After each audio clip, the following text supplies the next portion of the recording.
bassin égéen pour traiter en gros l'histoire du monde grec pendant toute cette période.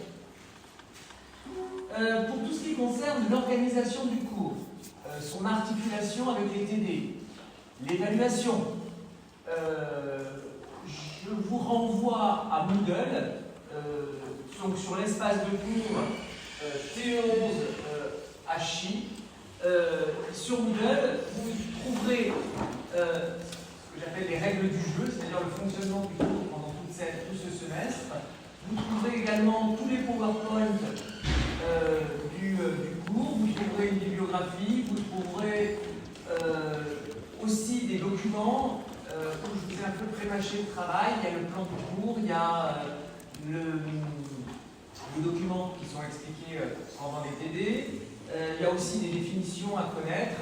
Bref, c'est pour vous aider. Donc, je vous invite évidemment à aller sur Moodle pour cela. Tous ces documents sont disponibles jusqu'à la fin du semestre en libre accès. Vous pouvez même les télécharger si vous le souhaitez. Je vous conseille même de le faire et surtout de les avoir consultés avant de venir en cours, de façon à être déjà un petit peu familiarisé avec ce que je vais vous dire, parce que je vais être obligé d'aller, je vous l'ai dit, relativement vite pour tout vous présenter, ou pour vous présenter un maximum de choses. Alors au début on va aller doucement, aujourd'hui je vais aller doucement, mais au fur et à mesure le rythme du cours accélère. Donc, comme je vous l'ai annoncé, nous allons commencer notre promenade en Méditerranée par une escale en Égypte, et je vais commencer par une présentation rapide de l'Égypte ancienne. L'Égypte, vous le savez, est un pays composé essentiellement de grands plateaux désertiques qui sont traversés, heureusement, par le plus grand fleuve du monde, le Nil, qui fait plus de 6000 km de long, et dont d'ailleurs les Égyptiens anciens ignoraient la source. Le Nil traverse plusieurs barrières rocheuses que l'on appelle des cataractes. Il y en a 6 au total. Ces cataractes, vous avez ici la première cataracte, en fait ce sont des barrières rocheuses qui interrompent la navigation. Mais comme vous pouvez constater, la première cataracte, donc on les nomme du nord vers le sud, en sens inverse sous le Nil, se trouve relativement au sud. Et en fait, c'est elle qui ouvre véritablement l'Égypte ancienne. Ce qui fait que le Nil est parfaitement navigable jusqu'à son jour depuis cette, j'allais dire, frontière un peu naturelle de l'Égypte. Donc, à partir de la première cataracte, commence ce qu'on appelle la Haute-Égypte. Et si on remonte si on descend le cours du Nil pour arriver jusqu'à la mer Méditerranée, le delta, ici, on atteint donc la fameuse basse Égypte. Mais vous voyez comment, dans cet espace, le Nil est fondamentalement structurant pour le déplacement des hommes, structurant évidemment aussi pour la fourniture en eau, parce que c'est un problème évidemment dans tout pays désertique. Et aussi, le Nil, vous le savez, fait une crue chaque année et dépose à cette occasion un limon extrêmement précieux qui enrichit les terres. Et donc, à l'exception de quelques oasis que vous allez reconnaître par ces deux petits paniers sur la carte, dans le désert, à l'exception de ces oasis, toute la vie, toute l'activité humaine est concentrée dans la vallée du Nil. Tout dépend de ce fleuve et de sa domestication, j'en reparlerai dans un instant, du creusement de canaux, de l'entretien de digues aussi. Et selon une formule très jolie d'un historien grec du 5e siècle avant notre ère, Hérodote, on aurait l'occasion de vous reparler parlé plusieurs fois ce semestre, l'Égypte est un don du Nil. Ça veut dire très clairement que sans le Nil, il n'y aurait pas eu cette civilisation brillante à laquelle nous avons consacré cette séance. Ce rappel étant fait, pour le cours d'aujourd'hui, je vais suivre un plan relativement simple. Dans un premier temps, je vais vous présenter les grandes étapes de l'histoire de l'Égypte ancienne, et puis je reviendrai sur quelques thèmes fondamentaux de cette civilisation, l'organisation du pouvoir, l'économie, la religion, parce que ça va me permettre de commencer à poser un certain nombre de jalons que nous allons rencontrer tout au long de ce semestre. Donc, commençons par le commencement et par les débuts de l'Égypte pharaonique. Alors, je ne vais pas insister longuement sur la préhistoire de la vallée du Nil. Sachez toutefois quand même que cette vallée du Nil, et on peut le comprendre, a été très tôt occupée par l'homme, puisque déjà au Paléolithique, donc vers moins 20 000 avant notre ère, on sait que cette civilisation, cette région a connu toutes les étapes de l'âge de pierre. En Égypte, toutefois, il se trouve qu'on connaît très très mal toutes ces périodes anciennes, parce que les sites de la préhistoire ont été souvent recouverts de très épaisses couches de limon qui les ont bien enfouis, et surtout, comme je vous l'ai dit, toute la vie s'est concentrée dans la vallée du Nil, et bien ces couches les plus anciennes ont été recouvertes de constructions plus récentes. Il n'y a donc qu'aux marges du désert que les archéologues ont pu mener des investigations importantes. Grâce à ces fouilles, on sait quand même qu'au néolithique, c'est-à-dire entre le 5e et le 4e millénaire avant notre ère, les peuples qui habitaient l'Égypte maîtrisaient la culture du blé et de l'orge, maîtrisaient l'élevage domestique du bœuf, du mouton et de la chèvre. On sait tout ça parce qu'ils avaient des chiens. Donc, s'il y avait des chiens, je suppose que ce n'était pas juste pour les faire monter sur leur canapé. On sait qu'on a affaire à une civilisation sédentaire, regroupée dans de petits villages autour desquels s'organisent des champs. Si je fais une comparaison par rapport à l'Occident méditerranéen, on a à peu près 3, voire 4 millénaires d'avance. J'insiste sur cette organisation, sur ce point, parce que vous allez le voir, ce système d'organisation, en fait, des petits villages autour avec des champs tout autour, c'est un petit peu la structure que nous allons retrouver tout au long de l'histoire pharaonique. C'est également à la fin du néolithique qu'apparaît dans une très douce transition, qui a duré plusieurs siècles, l'utilisation du métal. On a commencé par utiliser l'or, parce que c'est un métal très facile à travailler, très souple, puis le cuivre, et enfin le bronze. Le bronze, dont je rappelle que ce n'est pas un métal, mais un alliage, ce qui suppose déjà une technique un petit peu plus sophistiquée. On connaît assez mal la façon dont s'est opérée cette transition, mais la seule chose qui semble à peu près sûre, c'est que peu avant 3200 avant notre ère, il y a en Égypte des souverains qui gouvernent l'ensemble de ce vaste territoire. La tradition a retenu qu'ils étaient 7, et ces 7 souverains forment ce que les spécialistes de l'Égypte ancienne, les égyptologues, ont appelé la dynastie 0. Pourquoi 0 ? Tout simplement parce qu'ils la relèvent encore dans la préhistoire de l'Égypte. Après cette dynastie commence véritablement l'Égypte pharaonique à partir de 3180 avant notre ère, comme vous pouvez le voir sur ce tableau. Commence la période dite Tinite, c'est-à-dire période qui tient son nom de la capitale pharaonique, Tis ou Tinis, qui se trouve en Haute-Égypte.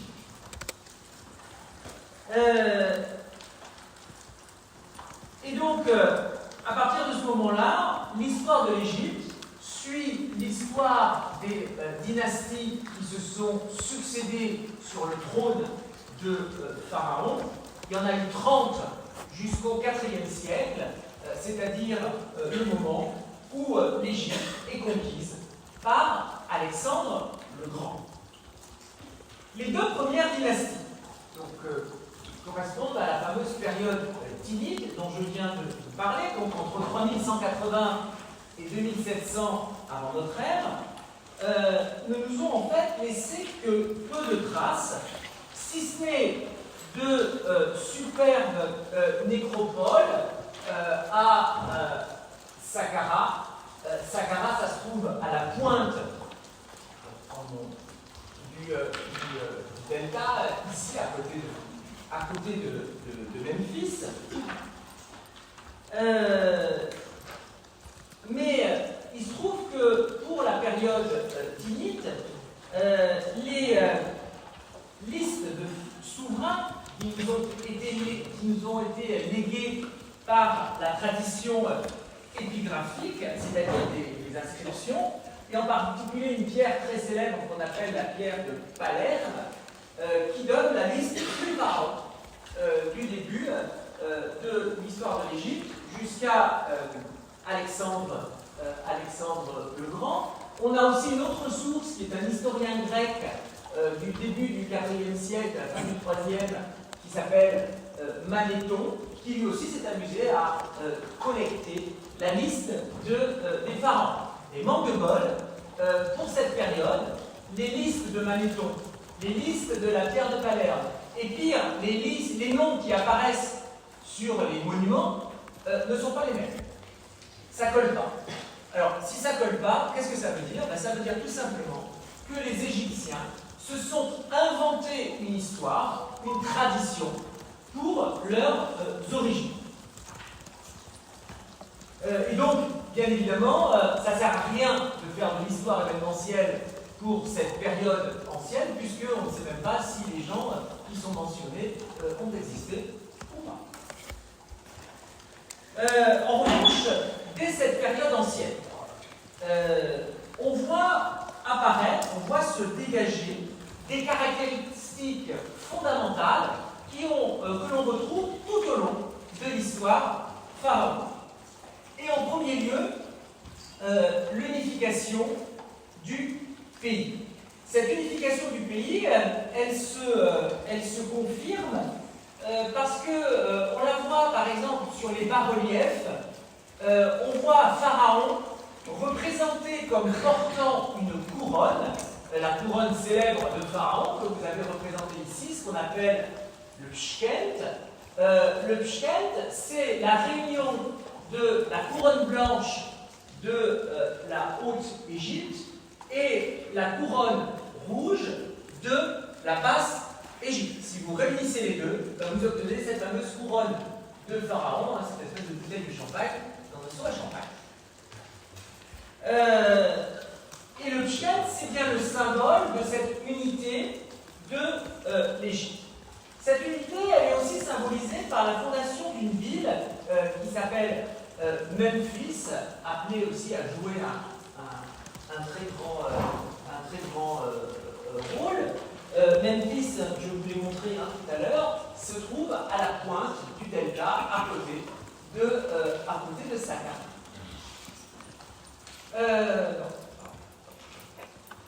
Donc, unité du pays qui symbolise l'unité entre le nord et le sud, et c'est à partir de ce moment-là qu'on commence à appeler le royaume de Pharaon le royaume de la double couronne.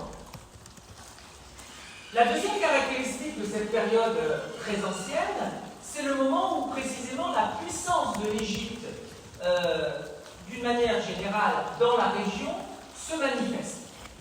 En fait, pendant toute son histoire, l'Égypte a été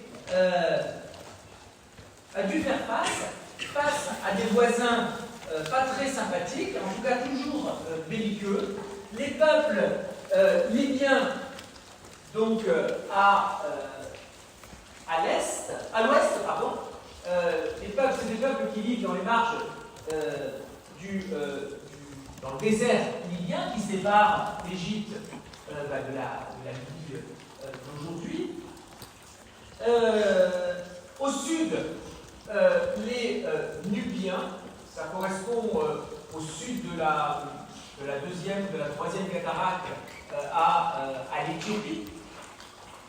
Et puis à l'est, ces peuples qu'on appelle les Asiatiques, en fait on les appelle Asiatiques parce qu'ils viennent de l'Asie, suite souvent à des cascades de mouvements de population.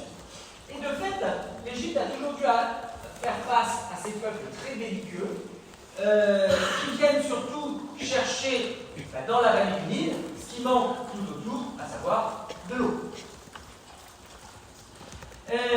Et donc, la puissance, la richesse d'un pharaon, elle se montre à sa capacité à mater ces incursions de peuples voisins, que la richesse de la civilisation égyptienne n'a jamais manqué d'attirer. La troisième caractéristique de cette période, très importante, c'est le développement, à partir de 3200 à peu près avant notre ère, de l'écriture, et avec le développement de l'écriture, celui d'une organisation de la royauté. Les deux sont fondamentalement liés parce que le développement de la bureaucratie pharaonique, de la bureaucratie monarchique, exige la présence de très nombreux scribes qui servent à contrôler tout ce qui se produit, tout ce qui se vend, tout ce qui s'échange, bref, tout ce qui se fait, tout simplement, dans le pays. Et donc, pendant cette période, la royauté se renforce considérablement. Pharaon est chef de guerre, dispose d'armées de mercenaires suffisamment puissantes, non seulement pour empêcher les peuples voisins de venir en Égypte, mais surtout pour aller chercher très au-delà tous les produits qui manquent à l'Égypte dans le cadre d'expéditions, de razzias, notamment. Donc qu'est-ce qui manque? Il manque des métaux précieux, il manque du bois, il manque de la pierre, bref, tout ce qu'il faut quand même pour construire. Et c'est ce que les pharaons vont chercher. D'autre part, le renforcement de la monarchie se fait autour de la religion, c'est-à-dire que Pharaon devient à cette date véritablement un dieu sur terre. Il est également prêtre, et toutes les cérémonies d'intronisation en début de règne, par exemple, les fêtes religieuses, se multiplient pour marquer ce lien entre la monarchie et la religion. La monarchie pharaonique devient une monarchie théocratique. Donc, si je résume, cette première période de l'histoire de l'Égypte voit la mise en place des grands cadres de la civilisation égyptienne. D'abord, la conquête agricole du pays, le développement des techniques agricoles et artisanales, et ensuite l'élaboration en parallèle d'une religion et d'une monarchie unifiée. Il s'agit de voir maintenant comment ces structures ont évolué pendant 3 millénaires. Les égyptologues, qui sur ce point se sont contentés de suivre bêtement les Égyptiens anciens eux-mêmes, divisent l'histoire de l'Égypte ancienne en 3 grandes périodes: l'Ancien Empire, le Moyen Empire et le Nouvel Empire, séparés par des périodes un peu troubles qui marquent la transition entre chacune de ces périodes, qu'on appelle période intermédiaire. Il n'y a pas d'originalité dans le nom de tout cela. Vous en avez dans ce petit tableau récapitulatif les dates de début et de fin, et vous avez les dynasties qui correspondent à chacune à chacun de ces grands moments. Je commence donc par le commencement encore une fois, et donc par l'Ancien Empire. L'Ancien Empire, pour les Égyptiens anciens, c'est une période qui a toujours constitué une espèce d'âge d'or. Ils ont toujours considéré l'art, l'écriture de cette époque comme des références. Le fait marquant qui donne le début de l'Ancien Empire par rapport à l'époque tinnite, c'est le déplacement de la capitale, donc du centre de gravité du royaume, vers Memphis, dont on a vu la fondation tout à l'heure. Memphis remplace Tis comme capitale. Reste à savoir maintenant pourquoi les Égyptiens anciens considèrent qu'il s'agissait d'un âge d'or. Ça tient à plusieurs raisons. Et en premier lieu, c'est le moment où l'administration royale, quand on l'observe un peu de loin, a très bien fonctionné. On a un premier ministre nommé par le pharaon, qu'on appelle aussi vizir, qui seconde le roi. Les fonctionnaires royaux sont envoyés dans chaque circonscription provinciale. Il n'y a pas d'abus, du moins selon les sources officielles. Donc le roi est Dieu sur terre, on le craint, on lui obéit. C'est une période aussi où les armées de Pharaon sont vainqueurs contre tous les peuples qui essaient de menacer l'Égypte, en particulier les Nubiens, mais on voit aussi les armées de Pharaon faire des incursions dans le Sinaï, d'où elles ramènent des pierres précieuses, du cuivre, en abondance.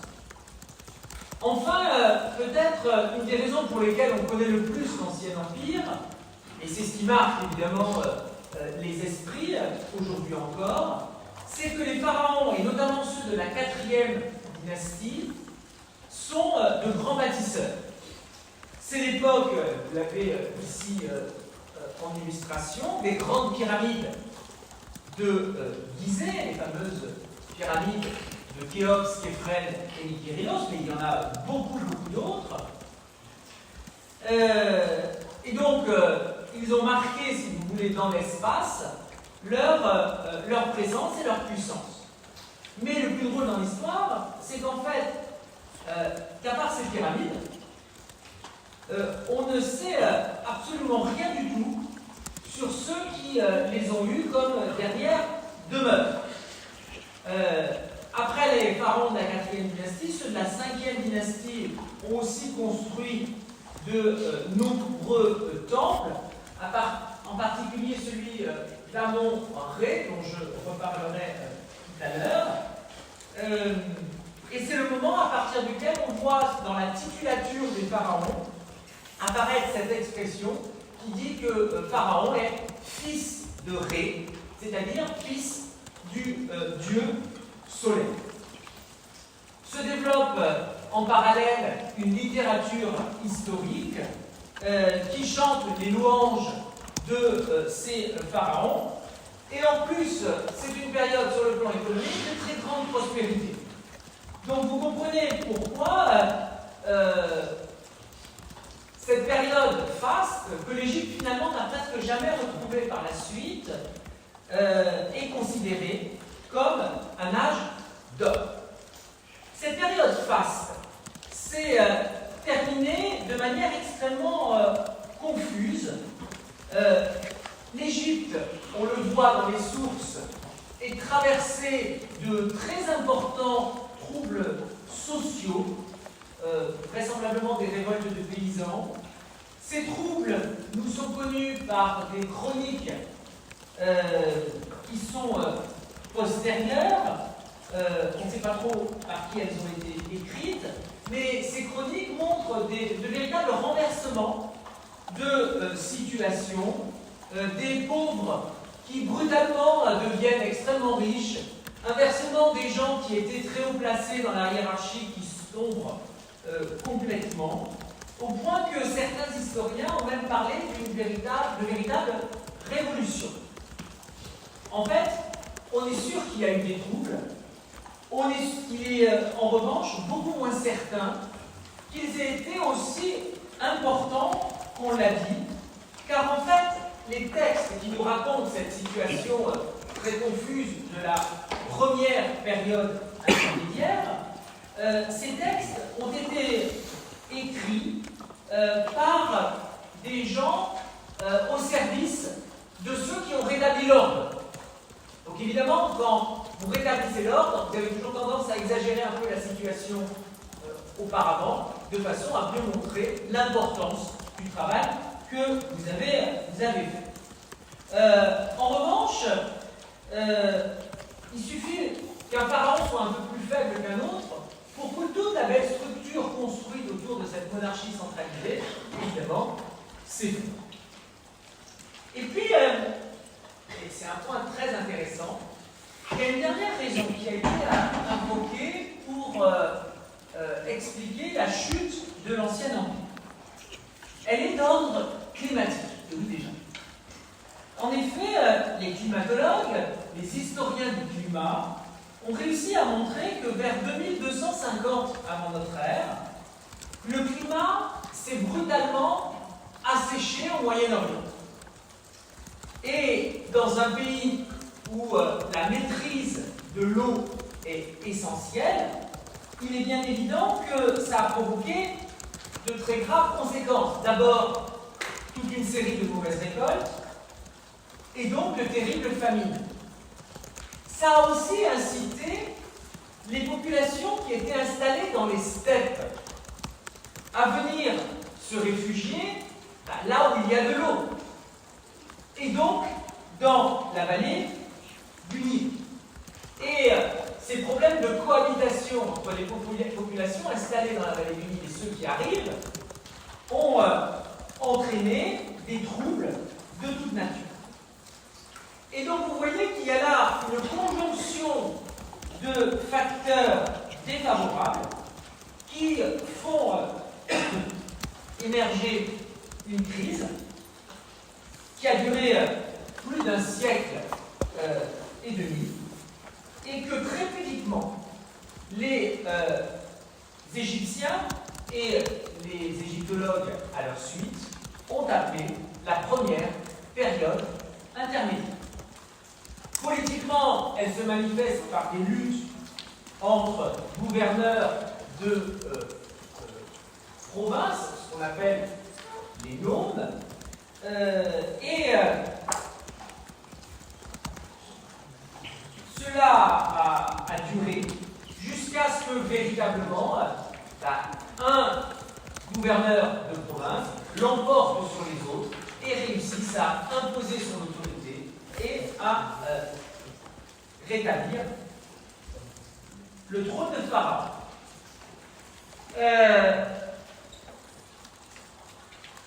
Commence alors ce qu'on appelle le Moyen Empire, qui couvre les années 2065-1785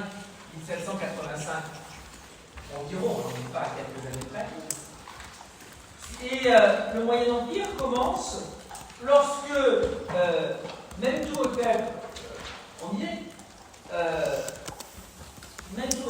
Ier, qui descend des gouverneurs de Thèbes, Thèbes se trouve quelque part par là, en Haute-Égypte, et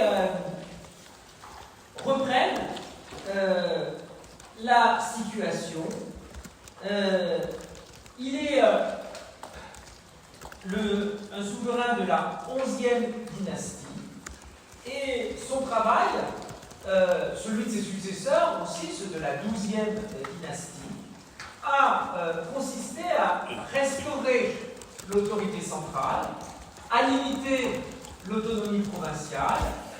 Et ce travail de restauration, on a remarqué qu'il avait été accompagné de travaux hydrauliques très importants.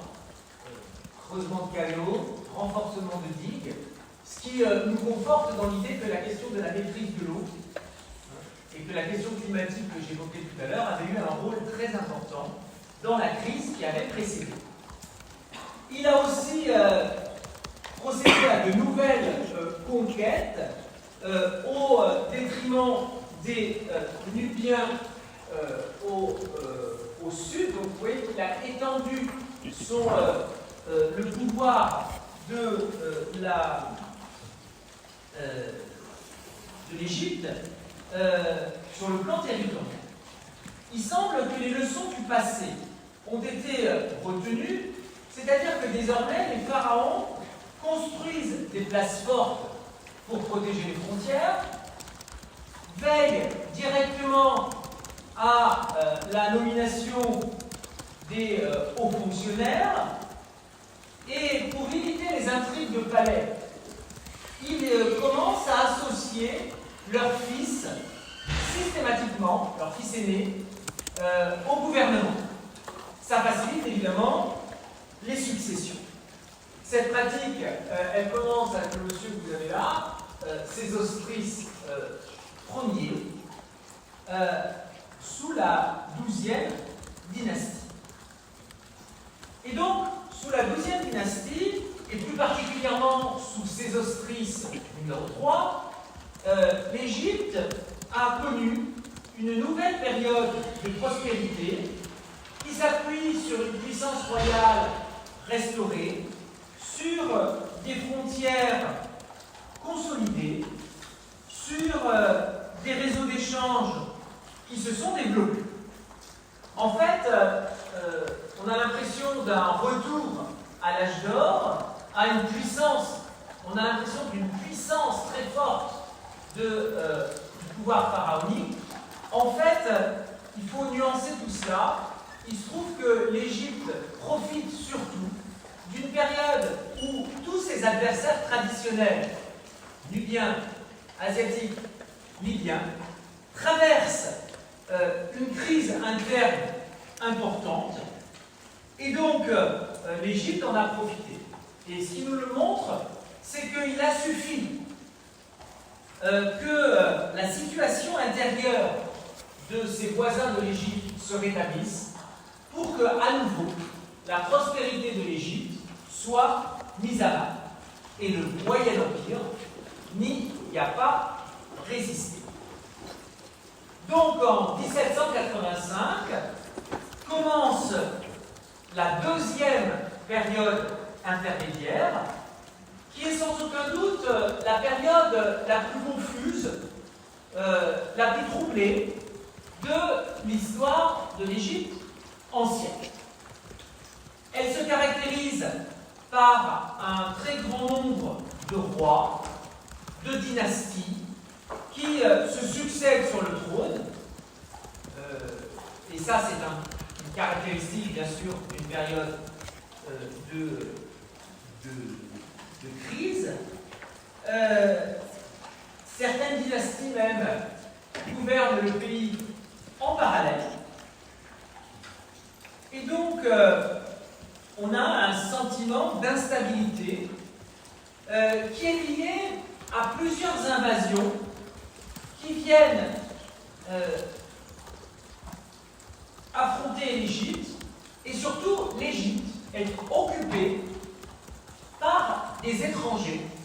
Pour la première fois de son histoire, ces étrangers, on les connaît sous le nom de Hyksos. Qui sont ces Hyksos? En fait, sous ce nom se cachent plusieurs peuples nomades, des Sémites essentiellement, qui déboulent en Égypte par l'Est, suite en fait, j'y reviendrai la semaine prochaine, à une cascade d'invasions qui commence dans les steppes de l'Asie centrale et qui progressivement touche tout le Moyen-Orient.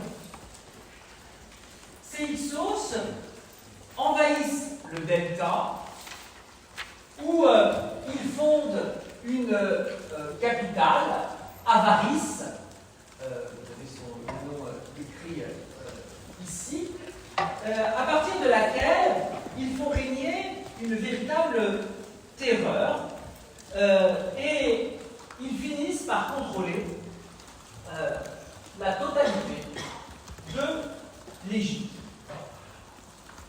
Leur conquête a été rapide, vraisemblablement en raison de la supériorité de leur armement, et leur domination a duré à peu près un siècle. Pour les Égyptiens, il faut reconnaître que ça a été un vrai traumatisme.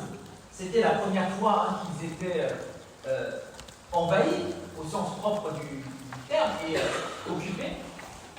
D'autant que, vous voyez la tache marron ici, à partir donc de la 6e cataracte, les Nubiens en ont profité pour venir en Égypte, s'installer et créer un royaume, le royaume de Couche. Donc vous voyez qu'au nord, ce sont les Hyksos, au sud, à l'extrémité sud, à la frontière sud, les Nubiens, l'Égypte éclate. Alors il y a quand même eu une reconquête qui s'est opérée par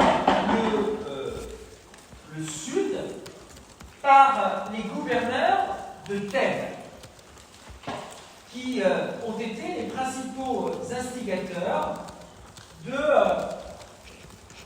la reconquête.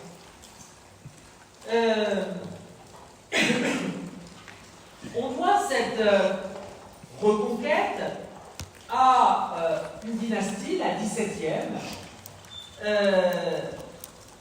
dont le dernier souverain, Ahmosis, a réussi à... vous avez son nom écrit ici, avec un H. Ahmosis, qui réussit à repousser les Hyksos et à les poursuivre jusqu'en Palestine.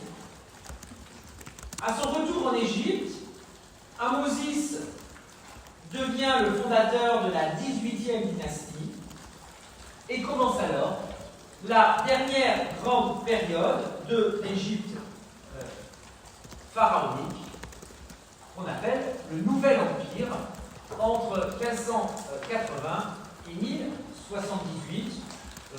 Certains égyptologues arrêtent plutôt le Nouvel Empire à 1200, mais honnêtement, on s'en fiche. Progressivement, le Nouvel Empire se met en place et il constitue la dernière grande période brillante de l'histoire de l'Égypte antique, qui s'oppose pourtant sur bien des points avec les périodes précédentes. Tout d'abord, la capitale s'est complètement déplacée au sud, donc on a abandonné Memphis et le delta pour rejoindre Thèbes, près de au nord de la première cataracte. C'est normal, puisque je vous l'ai dit, les nouveaux pharaons sont originaires de Thèbes. Mais ça s'explique aussi parce que les pharaons du Nouvel Empire font une conquête, la conquête du Sud, et le royaume sous le Nouvel Empire, vous le voyez sur la carte ici, atteint la quatrième cataracte. Et ce qui caractérise le Nouvel Empire, c'est que l'Empire tire alors l'essentiel de ses revenus de sa partie africaine, l'or, le bétail, les matières premières et même les hommes pour l'armée proviennent majoritairement du Sud. l'originalité du Nouvel Empire, c'est qu'il se veut non pas défensif, mais conquérant. Et ça, c'est un point très important. En gros, l'idée, c'est de prévenir les invasions éventuelles futures par la conquête et par l'offensive, notamment. D'où, vous voyez ici sur la carte, le contrôle par l'Égypte de cette bande de terre qui correspond en gros au nord de la Syrie, au Liban, à la Palestine, aujourd'hui. C'est-à-dire qu'il s'agit de constituer un glacis protecteur pour prévenir, où on installe des garnisons, pour prévenir d'éventuelles invasions, et qu'on a retenu les leçons du passé. Et on sait qu'avec les pharaons de la 18e dynastie, les Égyptiens sont allés plus à l'est encore ici par rapport à cette carte, du côté de l'Euphrate, mais on pourra en reparler. En conquérant aussi cette zone, cette bande de terre, ça permet aussi de bénéficier de tous les débouchés des caravanes de l'Orient et surtout au Liban, d'aller chercher, de maîtriser une région capitale pour l'approvisionnement de l'Égypte en bois. Je vous ai dit tout à l'heure qu'en Égypte, il n'y a pas de bois. Et donc, pour avoir du bois, et en particulier le célèbre cèdre du Liban, on a désormais des circuits économiques qui se mettent en place de manière plus intense encore. En pénétrant en Orient, les Égyptiens se sont retrouvés au contact d'autres civilisations dont ils ont repris certains éléments dans le costume, dans l'armement, par exemple les chars à faux des Hittites. En fait, il s'agit de chars de guerre sur les essieux desquels on place des faux et quand on les lance à toute allure évidemment sur l'armée de fantassins ennemis, oui, ça fait un certain nombre de dégâts. Donc là aussi, ils ont su parfaitement s'adapter. Ce qui gagne surtout l'Égypte, et ce qu'on remarque surtout, nous, dans ce qu'on a découvert dans les tombes, c'est surtout l'arrivée du luxe en Égypte. Il suffit de penser au luxe de la tombe de Toutankhamon. Vous avez ici son masque funéraire célèbre,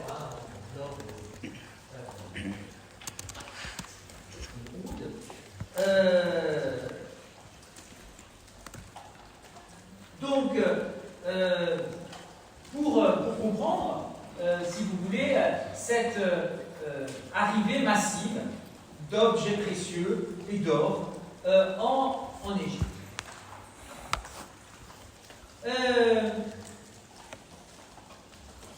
Les pharaons du Nouvel Empire sont donc d'abord occupés à la défense de l'Empire. Les généraux jouent un rôle de plus en plus important. L'un d'entre eux même, qui est resté célèbre, c'est Horem-Heb. Horem-Heb a fini par s'emparer lui-même de la double couronne, devenant ainsi le dernier pharaon de la 18e dynastie. Sans enfant, Horem-Heb nomme son successeur parmi les militaires, et c'est Ramsès Ier avec lequel commence la 19e dynastie. Cette dynastie, très célèbre, la dynastie des Ramessides, est elle aussi tout occupée à la défense de l'Empire. Elle y arrive avec plus ou moins de succès, Il s'agit de rois bâtisseurs. C'est l'époque où pardon, le temple de Karnak en particulier devient le symbole de le temple d'Amon-Ré, devient le symbole de la puissance pharaonique. On y trouve sur ces murs tous les textes de la propagande égyptienne. En particulier, il y a un pharaon que vous connaissez tous, au moins de nom, de cette dynastie qu'il faut mentionner. Il s'agit de Ramsès II, dont le long règne de 1298 à 1235 correspond, c'est un peu Louis XIV, si vous voulez, de l'Égypte ancienne. Ramsès II, son long règne correspond à l'apogée de ce nouvel empire. Et pourtant, son règne avait mal commencé. Il a failli se faire étriller lors d'une très célèbre bataille, la bataille de Kadesh, en 1278 contre les Hittites. Mais il a réussi à rétablir in extremis la situation. Il a surtout signé après cette bataille un traité de paix et d'entraide avec les Hittites pour lutter contre un troisième larron très dangereux dont je reparlerai la semaine prochaine. Je n'ai pas écrit le nom, donc je vous l'écris ici. Ce sont ceux qu'on appelle les Assyriens. L'idée, c'est que face à cette nouvelle menace, eh bien, il s'agit d'essayer de limiter les dégâts, d'enterrer la hache de guerre avec les voisins hittites, qui se situent essentiellement en Turquie d'aujourd'hui. Donc, on est au nord de la Syrie. Et donc, il s'agit d'essayer de se protéger. Mais en fait, ce traité intervient trop tard, parce que l'Europe est alors, l'Europe du Sud, et surtout le Moyen-Orient, sont à partir de 1200 touchés par des mouvements de population très importants et le glacier de sécurité que l'Égypte s'était forgé à l'est avec la Syrie et la Palestine ne suffit plus à protéger la vallée du Nil. Donc l'Égypte est menacée et surtout elle ne s'était pas préparée à un nouveau type d'attaque, c'est l'attaque par la mer. Et face à ce qu'on appelle les peuples de la mer, l'Égypte s'est fait attaquer par le delta. Face à ce nouveau contexte, la 19e dynastie et toutes celles qui se sont succédées sont en fait assez impuissantes, malgré parfois de beaux succès militaires. Et donc, progressivement, l'empire égyptien s'est morcelé, désagrégé et placé sous diverses dominations étrangères. C'est la raison pour laquelle, en règle générale, on considère que le nouvel empire disparaît autour de 1080 avec la 20e dynastie. Par la suite, l'Égypte ne disparaît pas pour autant, évidemment, mais elle ne compte plus dans les relations internationales. Elle n'est même presque jamais unifiée pendant toute la première moitié du premier millénaire. Alors, attention, c'est pas parce que les égyptologues ont parlé de décadence qu'il n'existe plus de civilisation ou d'art égyptien. Bien au contraire, pendant tout le premier millénaire, l'Égypte n'a cessé de fasciner les anciens. Et tout à l'heure, je vous parlais de l'historien grec Hérodote. Hérodote, il écrit au 5e siècle avant notre ère. Et bien, encore à cette date, Hérodote signale, décrit longuement les mœurs et les coutumes des Égyptiens, les richesses de l'Égypte, à ses compatriotes grecs. Et donc, les contacts, ne serait-ce que économiques, commerciaux, pour le papyrus, la soie, le lin, le grain, n'ont jamais été aussi forts avec le reste du bassin méditerranéen que pendant cette période dite de décadence. Et donc, d'une manière générale, et ce sera ma conclusion de ce premier point du cours d'aujourd'hui, méfiez-vous des termes de décadence ou de déclin en histoire. Ce sont des mots dangereux que je vous invite à ne pas utiliser parce qu'ils vous entraînent sur un terrain glissant. C'est celui du jugement moral que l'on peut porter sur une civilisation. Or, vous êtes là pour comprendre et pas pour juger. Maintenant que le cadre chronologique est un peu plus fixé, je voudrais donc revenir sur les quelques thèmes que j'annonçais tout à l'heure. Et en premier lieu, l'organisation du pouvoir dans l'Égypte de Pharaon. Quelle que soit la période de l'histoire de l'Égypte que l'on considère, l'organisation du pouvoir pendant ces 3 millénaires est globalement restée la même. À la tête de l'État, on a un pharaon, un monarque, qui porte le titre de roi de Haute et Basse-Égypte, fils de Ré, c'est-à-dire donc fils du dieu Soleil. Cette titulature, elle a 3 importantes conséquences. La première, on l'a déjà vu, c'est que Pharaon doit être l'unificateur du pays. Ce qui ne va pas toujours de soi, on vient de le voir. Les pharaons ont toujours dû lutter contre des résistances locales, des tentatives de sécession, des rébellions. Et c'est le pharaon qui conduit lui-même toujours les troupes au combat. Deuxièmement, en tant que fils du dieu Soleil, Pharaon est lui-même un dieu vivant sur terre. Il est tout naturellement le chef de la religion égyptienne. On a donc affaire à une monarchie théocratique, c'est-à-dire que le pouvoir temporel absolu de Pharaon est légitimé par la religion.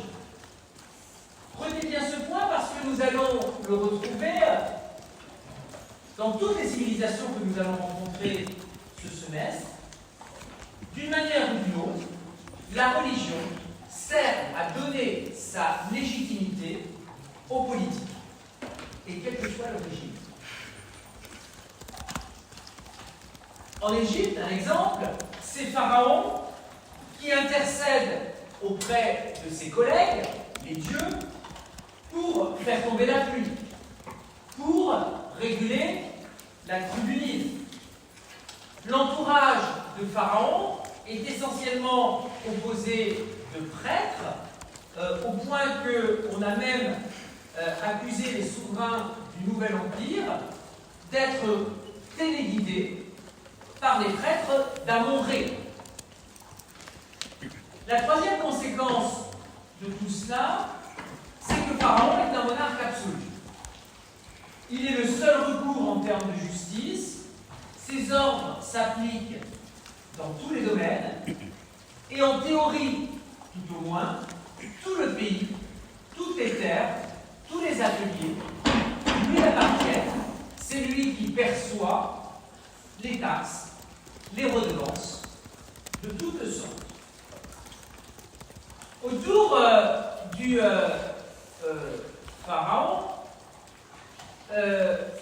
pharaon, la famille royale joue un rôle essentiel. La reine en particulier participe au gouvernement. C'est elle qui, très souvent, quand il s'agit de princesses étrangères, assure la correspondance royale. Lorsque le roi décède, c'est elle qui apporte symboliquement la couronne au fils ou au successeur délégué. Et bien sûr, c'est elle qui assure la descendance du pharaon. Certaines reines ont joué un rôle très très important. Il y en a même une qui est très célèbre. C'est Hatshepsut, veuve de Thoutmôsis II, qui, pendant une vingtaine d'années, a réussi à la mort de son mari, à confisquer le pouvoir et à priver l'un des fils, le fils aîné du pharaon, du pouvoir. Donc, et Hatshepsut, on a des représentations d'elle où elle se fait représenter en pharaon, donc avec la couronne, avec même la barbe postiche et tous les insignes de la royauté. Lorsque la reine ne donne pas d'héritier mâle à la couronne, ça peut arriver, Pharaon choisit celui qui sera son successeur et ce dernier est contraint d'épouser une fille du pharaon. Sinon, en règle générale, c'est le fils aîné qui succède au pharaon et souvent même épouse la fille aînée du pharaon. C'est une des caractéristiques, ce que nous considérons comme des relations incestueuses, c'est une des caractéristiques de la monarchie pharaonique qui s'explique par une raison très simple, c'est que la monarchie pharaonique, je vous l'ai dit, est une monarchie théocratique. Et donc, le pouvoir du pharaon est magique. Et si Pharaon se marie avec quelqu'un qui n'est pas un dieu, une partie de ce pouvoir disparaît. Donc, pour garder le pouvoir magique de la monarchie, il est préférable que tout cela reste dans la famille. Et c'est une des raisons pour laquelle, comme ça a été le cas pour Aménophis III ou plus encore Ramsès II, il arrive que le pharaon finisse par épouser sa propre fille. Il y a donc une volonté importante de préserver la continuité dynastique. C'est la raison pour laquelle, comme on l'a vu à partir de la deuxième dynastie, on associe systématiquement le fils du pharaon au pouvoir en le faisant co-régent. Cette monarchie pharaonique se caractérise enfin par une grande centralisation, ce que récapitule un petit peu le tableau que vous avez ici. Tout sort du palais royal et tout y revient. Et donc, ça ne peut pas fonctionner sans une bureaucratie, une administration très centralisée, très hiérarchisée, bref, sans une armée de fonctionnaires. Dans tous les domaines, le pharaon nomme un chef pour la région, pour l'armée, pour la gestion du palais, pour le gouvernement civil. Donc, par exemple, le grand prêtre d'Amon pour la religion, le vizir ou Tchati, on l'a vu, pour le gouvernement civil, et ainsi de suite. Chacun de ces chefs a sous ses ordres deux subordonnés, l'un pour la Haute-Égypte, l'autre pour le nord, pour la basse Égypte. L'un pour le sud, l'autre pour le nord. Et dépendent ensuite de ces derniers toute une série de fonctionnaires qui représentent le pharaon dans un domaine précis, la justice, l'approvisionnement en grains, la surveillance du bétail, la surveillance des canaux. Et ces fonctionnaires représentent le pharaon et gouvernent, travaillent avec des gouverneurs de province nommés et des chefs de village qui, eux, sont élus, semble-t-il, par les populations. Mais ce qui importe, c'est que dans ce système, absolument tout, les productions, les hommes, les bâtiments, les terres, tout doit être recensé. L'entretien des canaux l'administration du grenier royal relève aussi de cette armée de fonctionnaires, et donc il va sans dire qu'il constitue la colonne vertébrale du royaume. Avec ce système, nous rencontrons pour la première fois un type d'organisation à la fois politique, sociale et économique, très répandu dans l'Antiquité. C'est ce qu'on appelle l'organisation de type palatial. C'est-à-dire que tout tourne autour d'un palais royal, géré par une armée de fonctionnaires, un palais qui aspire tout et qui ensuite redistribue. Dans un tel contexte, le bon fonctionnement du système dépend de deux choses. La maîtrise de l'écrit et ensuite l'honnêteté et la fidélité des fonctionnaires. La maîtrise de l'écrit, elle est évidemment essentielle pour pouvoir participer à la gestion du royaume. C'est ce que montre très bien un petit texte très célèbre, très répandu au Nouvel Empire. C'est un texte qui date du Moyen Empire. Et vous l'avez ici, vous en avez un petit extrait. C'est ce qu'on appelle la satire des métiers. En fait, c'est un texte où un papa s'adresse à son fils et lui explique que tous les métiers ne valent absolument rien. Le seul qui vaille, c'est celui de scribe. Et son père se justifie auprès de son fils pour l'avoir inscrit auprès de ce qu'on appelle la maison de vie, joli nom donné à l'école des scribes. Je me contente, vous lirez tout ça en détail chez vous, mais il vous montre de manière souvent très imagée que tous les métiers sont durs, dangereux, difficiles, mais la conclusion, chaque journée passée à l'école te profitera. Regarde, aucun scribe ne manque jamais de nourriture et de richesse provenant du palais. La philosophie du message elle est très claire. Celui qui maîtrise l'écrit détient le véritable pouvoir en Égypte ancienne. C'est la raison pour laquelle aussi le système dépendait de la fidélité, de l'honnêteté des fonctionnaires. La plupart du temps, il faut reconnaître qu'il a assuré au pharaon des revenus et une puissance considérable. Mais ce système comporte évidemment de redoutables dangers. On l'a vu, toutes les périodes où l'Égypte a connu des troubles correspondent toujours au refus de certains fonctionnaires d'obtempérer, et en particulier au caractère souvent héréditaire de certaines charges. Et on l'a vu encore, Pharaon doit rappeler sa puissance par le biais d'une intervention parfois militaire, brutale, pour que tout continue à fonctionner.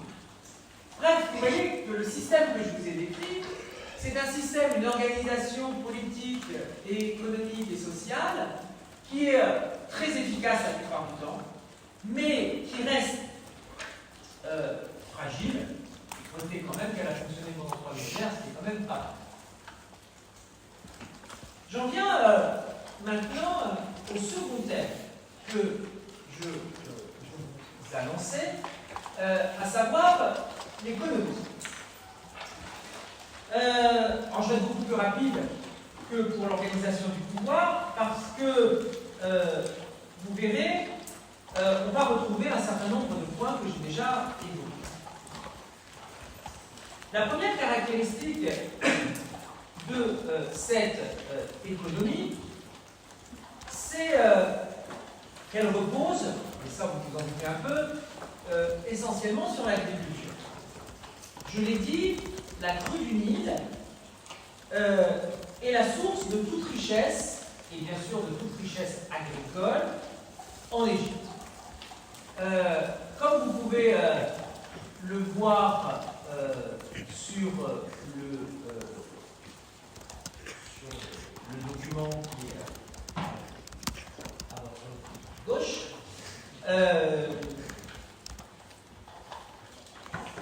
la Covid intervient entre juillet et septembre, et donc lorsqu'en septembre-octobre les eaux se retirent, le paysan peut ensemencer les champs, essentiellement avec du blé dur et de l'orge, qui servent à la fabrication du pain ou de galettes et à la confection de la boisson nationale égyptienne, à savoir la bière. On connaît,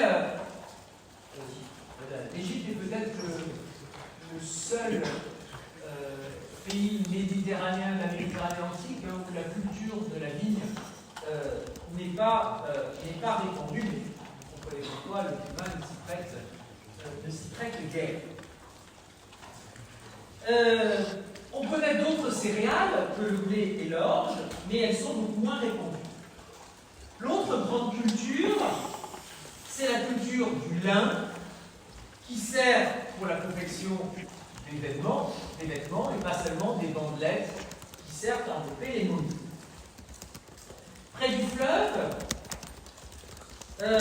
près des canaux, les paysans se livrent à des cultures potagères, parce que ce sont des cultures qui demandent un arrosage permanent, et en général, ces cultures ont lieu le temps d'attendre la moisson entre de mars à mai.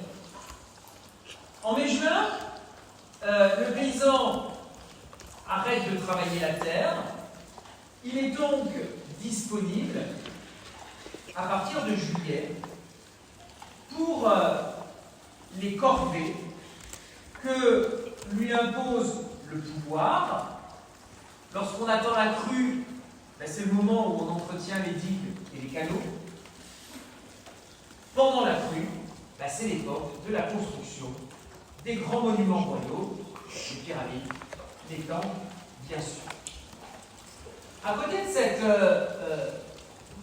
pratique agricole, il y a un élevage spécialisé dont le but essentiel est de fournir la table du roi et des grands du royaume en viande, mais aussi, et peut-être j'allais dire surtout, les sanctuaires. Il s'agit de fournir les sanctuaires en victimes pour les sacrifices. De fait, les Égyptiens mangent peu de viande, à l'exception du porc et des volailles. Le travail des paysans se fait sous la contrôle permanente des scribes. Ce sont eux qui estiment les travaux à faire. Ce sont eux qui prélèvent la part qui revient au roi, à peu près 50% de la récolte. Ce sont eux qui organisent les levées pour les corvées. Ce sont eux qui veillent au remplissage des greniers royaux. Vous voyez que leur rôle dans cette économie est capital. On a donc un système économique qui repose sur les prélèvements du palais, qui laisse à peine de quoi vivre aux paysans, et sur des redistributions en nature aux grands du royaume, aux fonctionnaires, et puis éventuellement en cas de mauvaise récolte. En cas de mauvaise récolte, le pouvoir royal procède à des redistributions de grains aux paysans. Vous comprenez que dans un tel système, la question de l'approvisionnement des greniers, la question du contrôle des stocks sont très importantes. En revanche, la monnaie ne sert pas à grand-chose, et donc il n'y a pas de trace d'économie monétaire en Égypte ancienne, l'autoconsommation est la règle, tout est payé en nature, et lorsqu'il y a des échanges, ils se font par troc, parfois suite à des redistributions. On a donc affaire à une économie qui là aussi est un petit peu particulière, où l'on retrouve toutes les caractéristiques, les contraintes, les avantages du système palatial. Et on verra que ce système palatial a fait des émules dans d'autres régions, dans d'autres civilisations, dans d'autres époques de l'Antiquité. Et ce n'est pas le seul, bien évidemment, à exister. Pour terminer notre escale en Égypte ancienne, je vais m'arrêter sur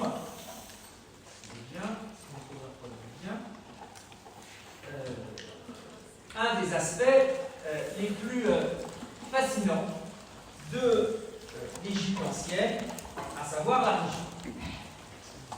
Comme dans toutes les sociétés antiques, la religion joue un rôle essentiel dans la civilisation égyptienne, d'abord parce qu'elle fait partie de l'univers quotidien. Tous les actes de la vie, tous les métiers, toutes les pratiques sociales, toutes les régions, tous les villages, tout, y compris la crue du Nil, tout est placé sous la protection de divinités qui leur sont propres. Par exemple, Amon est le dieu de Thèbes, Thoth, je vais représenter ici, dans ce pardon. Thoth est le dieu des scribes, c'est celui qui a une tête d'épice. Il est là, je cherchais, il est là. Thoth est le patron des scribes. Ré, vous savez, c'est le roi, le dieu soleil. Donc vous voyez, une profession, une ville, un élément de la nature, placé sous une divinité. On a donc un panthéon qui est extrêmement complexe, et même d'autant plus complexe que très vite, par réalisme politique, les pharaons ont favorisé ce qu'on appelle des syncrétismes. Un syncrétisme, c'est la fusion de deux divinités en une. Et l'exemple le plus parlant est sans aucun doute celui d'Amon-Ré. Amon, je viens de vous le dire, c'est le dieu de Thèbes, donc de la haute Égypte. Ré, c'est le dieu du soleil, le dieu d'Héliopolis. Et Héliopolis, ça se trouve en Basse-Égypte. Et donc vous voyez ce que c'est que Amon-Ré, le syncrétisme, c'est le symbole de l'unité égyptienne, en une divinité. Voilà à quoi il sert. Il sert à marquer cette unité. En raison de cette complexité, il est bien évident que je ne vais pas vous dresser un tableau complet du panthéon égyptien. Vous le trouverez dans le polycopier qui accompagne le cours, donc je laisse tomber cet aspect des choses. Vous y reconnaîtrez quand même ce qu'on appelle l'Énéade, c'est-à-dire les 9 dieux qui, selon les Égyptiens anciens, auraient fondé le monde à l'origine. Vous trouverez aussi les dieux principaux, leurs fonctions principales, etc. Je voudrais plutôt insister sur ce qu'on connaît moins bien, c'est-à-dire les caractéristiques du culte. Premier point, ben ça maintenant vous l'avez compris, la religion égyptienne, c'est une religion polythéiste. C'est-à-dire qu'il y a plusieurs dieux. Comme dans la plupart des religions de l'Antiquité. Les dieux ont une demeure, des temples, où se déroulent des cérémonies en leur honneur, des pèlerinages, des processions, mais aussi toute une série de rituels journaliers par lesquels les prêtres lèvent, habillent, nourrissent ou couchent le dieu, c'est exactement souvent sa statue. Les temples sont extrêmement riches au niveau Carthagène. Ils possèdent des terres, des troupeaux, des bateaux. Ils reçoivent des offrandes et ils ont, on l'a vu, une école qui leur est associée, la maison de vie, qui sert à former les futurs scribes. Et ils ont une autre fonction dans ce monde égyptien, c'est qu'ils conservent les archives. De même qu'ils ont une demeure, les dieux ont un personnel, il s'agit des prêtres. C'est un personnel nombreux, organisé en collège, en groupe, placé sous l'autorité d'un grand prêtre.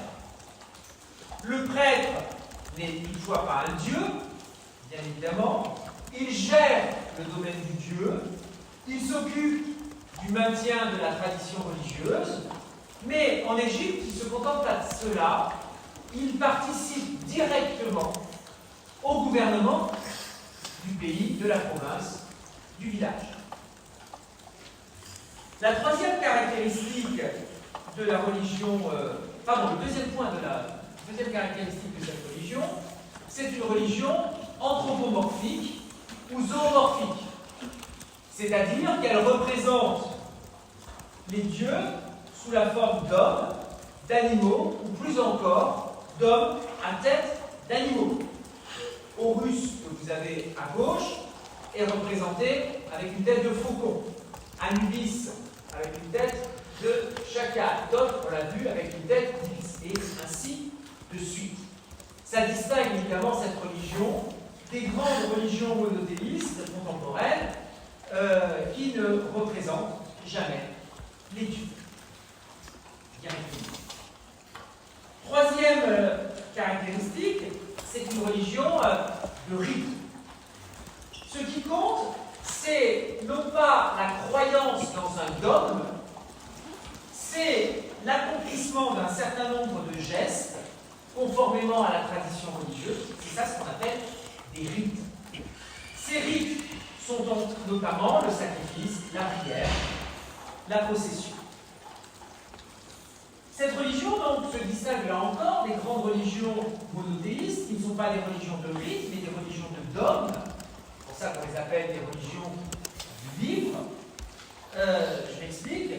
Dans la religion catholique, par exemple, il y a un dogme, un credo, bref, des choses qu'on doit absolument croire pour montrer qu'on est catholique. La religion égyptienne, comme la plupart des religions antiques, n'ont pas de dogme. Il suffit de croire à l'existence des dieux. C'est tout ce qu'on demande. C'est là une distinction fondamentale qui donne à cette religion une grande souplesse. Comme il n'y a pas de dogme, on peut très bien accueillir de nouvelles divinités, notamment des dieux étrangers. C'est donc un facteur, la religion est un facteur d'acculturation essentiel pour l'étranger.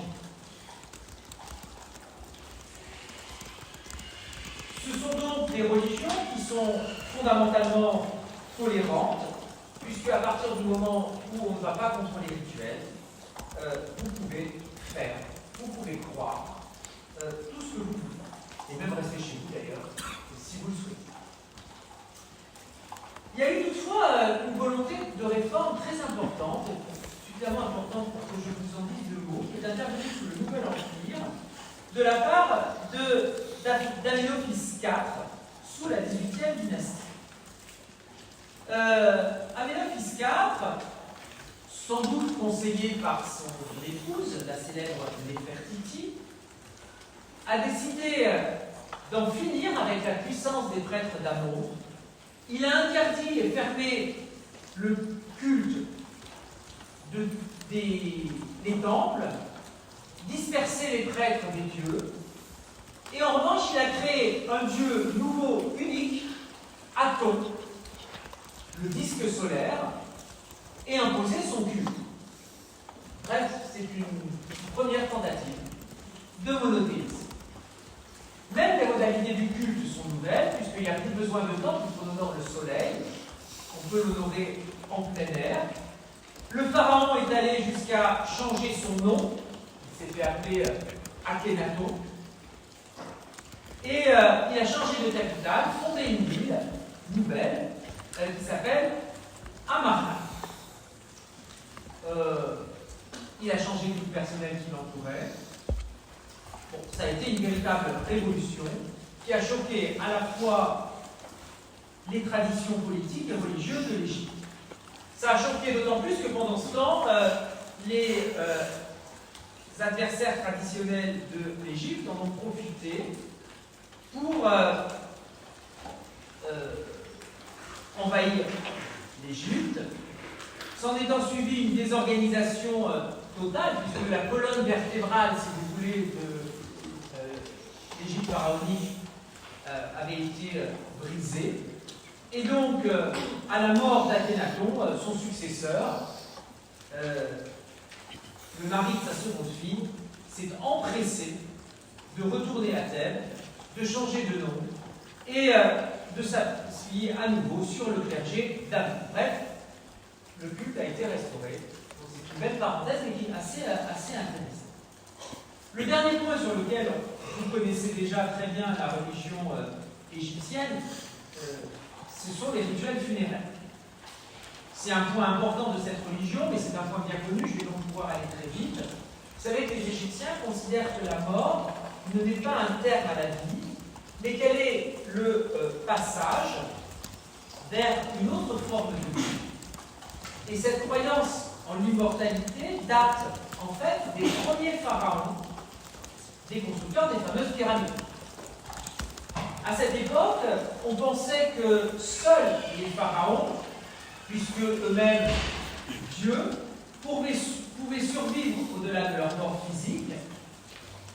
Mais progressivement, l'espoir d'une vie dans l'au-delà s'est étendu à l'entourage des pharaons, puis aux fonctionnaires, et finalement à tous les Égyptiens. Pour les Égyptiens, l'homme possède un Ka,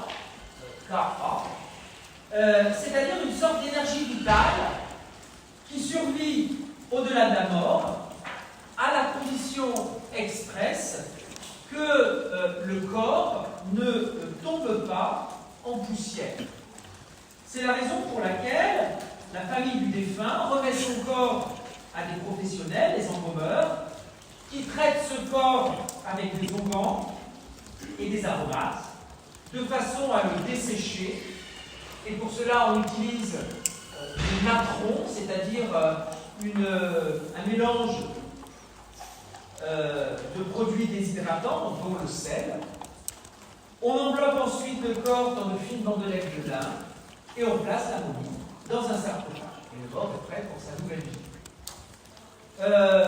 Elle se passe dans une tombe appelée joliment maison d'éternité. Les tombes sont regroupées dans des nécropoles, à l'extérieur des villes, et on les reconnaît évidemment selon la richesse du défunt. Elles sont toujours accompagnées de toute une série d'objets appartenant aux morts pour lui permettre de continuer sa vie dans l'au-delà. Et entre parenthèses, c'est ce qui nous a permis, grâce aux fouilles archéologiques, de très bien connaître la vie des Égyptiens anciens, grâce à tous ces objets retrouvés dans les groupes. Le mort arrive parmi les bienheureux, mais seulement si tout se passe bien, c'est-à-dire qu'avant, il doit subir, et c'est ce que vous avez représenté sur le papyrus ici à droite, une sorte d'examen de passage. Dans le monde souterrain, le cas du mort doit répondre de tout ce qu'il a fait sur Terre devant un tribunal d'éternité. Vous voyez ici la belle balance présidée par le dieu Anubis. Vous voyez ici, il amène à gauche, il amène le mort. On va peser son âme sur une balance et vous voyez que son âme ne doit pas être plus lourde, elle doit être plus légère que la plume de la déesse Maat, qui est la déesse de l'harmonie, la déesse de l'équilibre. Si les fautes donc ne pèsent pas trop lourd, c'est Osiris qui va accueillir le défunt dans ce qu'on appelle les champs d'Ialou, une sorte de paradis, si vous préférez. Sinon, il est jeté dans un fleuve infernal et dévoré par un monstre, une sorte de crocodile. Vous voyez que ici, il est prêt aussi à passer à l'action. Tous ces rituels, on les connaît grâce au livre des morts. Il s'agit de papyrus que l'on plaçait toujours à côté des défunts. Je vous ai mis un petit extrait du livre des morts. Et vous voyez que dans cet extrait, le défunt parle à la première personne et dit surtout tout ce qu'il n'a pas fait. Je n'ai pas commis l'iniquité contre les hommes, je n'ai pas appauvrri un pauvre de ses biens, je n'ai pas affamé, je n'ai pas tué ni ordonné de tuer, je n'ai pas amoindri les offrandes alimentaires dans les temples, je n'ai pas faussé le peson de la balance, je n'ai pas retenu l'eau au moment de l'inondation, je n'ai pas ôté le lait de la bouche des petits-enfants, j'ai respecté père et mère, je suis pur, oui, je suis pur. Évidemment, c'est la déclaration d'un mort qui espère s'en tirer, donc ça ne veut rien dire. Mais pour nous, c'est extrêmement intéressant, parce qu'en fait, vous voyez qu'on retrouve là toutes les valeurs d'une civilisation de manière négative. L'importance de la crue du Nil, de la notion de justice, le respect de la religion, le respect de la vie, qui sont les caractéristiques de la civilisation égyptienne. Sur cette belle promesse d'éternité, je vous laisse là pour cette semaine et on se retrouve à 8h15. Alors, comme vous l'avez compris, le cours